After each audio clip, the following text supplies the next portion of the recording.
One sentence. That's all it took to turn the biggest tournament on earth into a referendum on the sport itself. A Croatian captain, tears still drying on his face, staring down a camera and saying what half the football world had been whispering for a week. This is something that has never happened at a World Cup before. Not on this scale. Not with this many federations. Not with the technology that was supposed to end every argument now sitting at the center of every argument. FIFA's worst-case scenario, written in real time, in front of a global audience of billions. And if you think this is just a few sore losers complaining after bad results, you have no idea what has been quietly stacking up behind the scenes. Because the story that made the headlines is not the story that matters. The story that matters is the one FIFA does not want you connecting the dots on. Let me take you back to the moment it cracked open. A packed stadium. The noise so loud the touchline microphones were distorting. Croatia versus Portugal in a knockout round that was supposed to be a coronation for one side and a last dance for the other. 89th minute. The score level. A cross into the box, a Croatian shoulder rising above a defender, the ball in the net, the bench erupting, an entire nation on its feet. And then the line. That thin, digital, computer-generated line that has become the most hated shape in modern football. Offside by what the broadcast graphic called a matter of millimeters. A shoulder. A collarbone, if you want to be precise. A margin so fine that 3 different broadcasters drew 3 slightly different lines, and none of them agreed on where the defender's hip actually ended. The goal was gone. Croatia lost in extra time. Luka Modric, 40 years old, playing what everyone in that stadium knew was his final World Cup match, walked off the pitch and did not look up. He said, and I am quoting him directly in the mix zone afterwards, "I do not know what we are watching anymore." This is not football. This is a video game where the computer decides who cries. Read that sentence again, because a player of his stature, at that stage of his career, does not say those words unless something has genuinely broken inside the sport. He had no idea how right he was. Because within 48 hours, 3 separate national federations would file formal complaints with FIFA, and one of them would go nuclear. Now, on the surface, this looks like the usual post-elimination sulking. Big team goes out, big team blames the referee, cycle repeats every 4 years. Fine, but the second you look behind the curtain, the picture completely changes. Because this is not one country complaining about one decision. This is a coordinated, documented, statistically backed revolt against the officiating structure of an entire World Cup. And it is being led by people who, until this month, were VAR's biggest defenders. Start with the numbers. Because the numbers are where the illusion dies.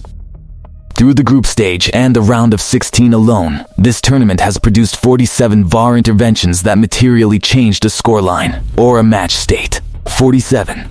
The 2022 World Cup, at the same stage, had 19. That is not a small uptick. That is not statistical noise. That is nearly a 3-fold increase in the machine reaching into games and rewriting them. 3-fold. And it gets worse when you break down what those interventions actually were. 22 of them were offside calls decided by margins the on-field officials openly admitted. In post-match briefings, they could not have seen with the naked eye. 11 were red cards either issued or rescinded after review. 8 were penalties awarded for contact that in previous tournaments would have been waved away without a second glance. The remaining 6 were the kind of decisions that make you question whether anyone at FIFA has actually watched a football match recently. And then there is Egypt. Because if Croatia was the emotional heart of this scandal, Egypt is the paper trail. Egypt filed a 14-page formal complaint with FIFA following their group stage exit. And this is where it stops being a fan grievance and starts being a governance crisis. The complaint, which was leaked to 2 European broadcasters within 72 hours, alleges 3 specific things. 1. That a clear penalty in their opening match was not reviewed despite the VAR booth having a live angle. 2. That a red card issued against them in their second match was reviewed for 4 minutes and 20 seconds, a length of time that, per FIFA's own protocol document, should trigger an automatic on-field review. It did not. 3, and this is the one that made the room go quiet, that the officiating team assigned to 2 of their 3 matches had, according to the complaint, a documented pattern of inconsistency that Egypt's federation had raised concerns about before the tournament even began. Before the tournament even began. Sit with that for a second. A federation walks into a World Cup knowing they have already flagged the officials, and then those officials end up on their matches anyway. If that is true, and FIFA has not denied it, that is not a VAR problem. That is an institutional problem wearing a VAR costume. And then there is Argentina. And here is where the story twists into something almost cinematic. Because Argentina are on the other side of the ledger. Argentina are the team fans are accusing of being protected. 2 penalties in 3 matches, both awarded after VAR intervention, both for contact that pundits across 4 continents described. And I'm quoting one prominent former referee here, as the kind of thing you would not give in a Sunday league final. A disallowed goal against them in the group stage was overturned on a handball review that took 6 minutes. 6 minutes. An entire coffee break, while 22 players stood around waiting for a computer to tell them whether football had happened.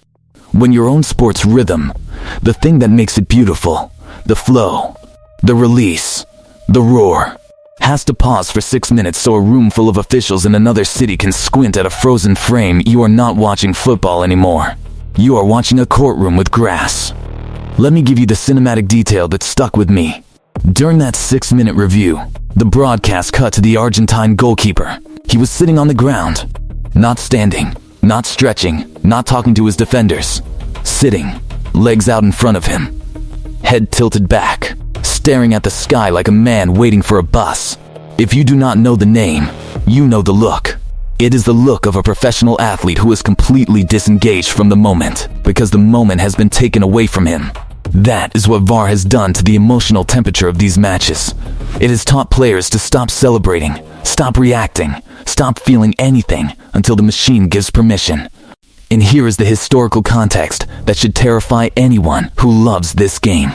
In the entire history of the World Cup, dating back to 1930, there have been exactly 4 tournaments where more than 3 national federations filed formal complaints about officiating during the competition itself. 1966, 2002, 2010, and now. 3 of those 4 tournaments are remembered, fairly or unfairly, as tournaments whose legitimacy is still debated in football circles decades later. 2002 in particular is a name most fans still say with a raised eyebrow. This one is on pace to surpass all of them. We are not at the semi-final stage yet, and the number of formal federation-level complaints is already at 5. 5. In a tournament that was supposed to be the technological triumph, the one where VAR finally delivered on its promise of eliminating controversy. Instead, it has become the controversy. So what happens now? The problem is that the next round is where the pressure quadruples. Quarterfinals. Every match is a knockout. Every VAR decision is now amplified by the fact that a nation goes home.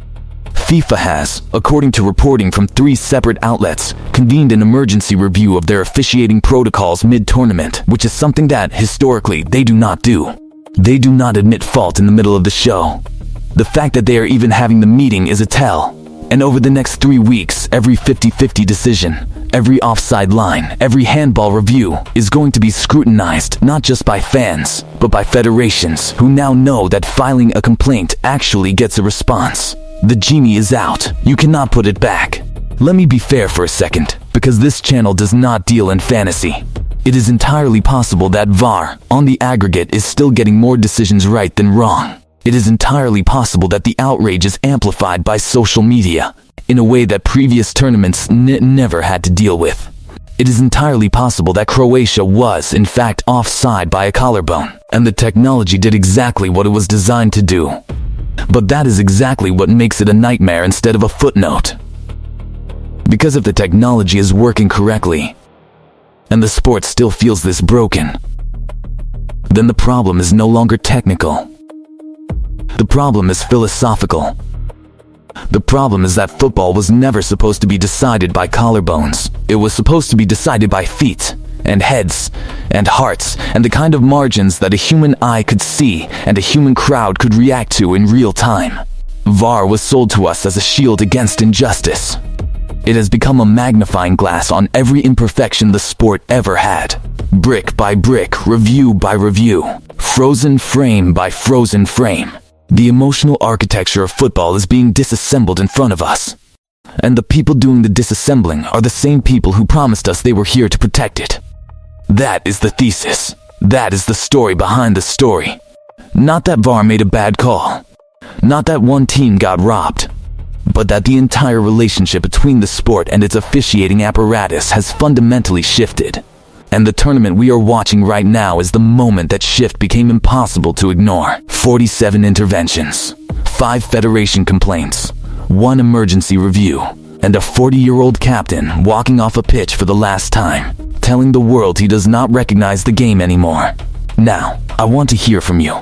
Was this the tournament where VAR finally proved its worth by making the hard calls nobody else was brave enough to make? Or was this the tournament where football quietly lost something it will never get back? Drop your verdict in the comments, and be specific, because I read them and the best takes end up shaping the next video. Subscribe if you have not already, because we are only 3 weeks into this World Cup and it is already rewriting the rulebook on how these tournaments get remembered. Trust me, this will not be the last one. There are quarterfinals ahead, there are federations sharpening their next complaints, and there is a governing body that is one bad review away from a full-blown credibility crisis. I'll see you in the next one. And to Luka, and to Egypt, and to every fan who watched their team's moment get erased by a line on a screen, the line came. It just came for the wrong things. And by now, nobody's surprised.